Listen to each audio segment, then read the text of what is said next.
Magandang gabi po. So, ewan ko kung alam nyo kung ano yung pagkain na to. Pero ang tawag dito ay samyang. Napaka anghang. Kilala to ng mga tao mahilig sa Korean foods. Mag-aalas 12 na tapos hindi pa kami makatulog kaya bumili na lang kami ng samyang. Pang midnight snack na lang din. Hindi talaga ako kumakain ng maanghang. Ngayon lang.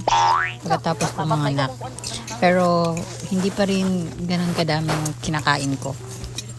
Kita naman po siguro sa mukha no, na maanghang talaga siya. Sabi nila kapag kumakain ka ng ganito, pagkatapos mong kumain, huwag kang iinom ng malamig na tubig kasi mas magiging maanghang siya lalo. Okay. So, naman kasi nila. Ang iya akong sukat yan mo. Hoy. Yung gihor ang sukat mo nang nahan. Dua.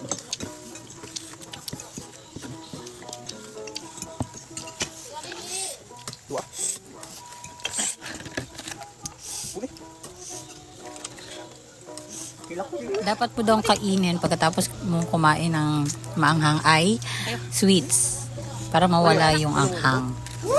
Times 3.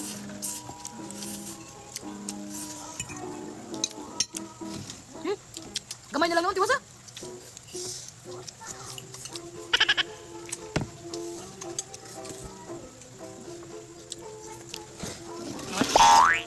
As you can see, ayan, sarap na sarap sila, di ba? Lakas talaga nilang kumain ng maanghang. Yun lang po. Salamat!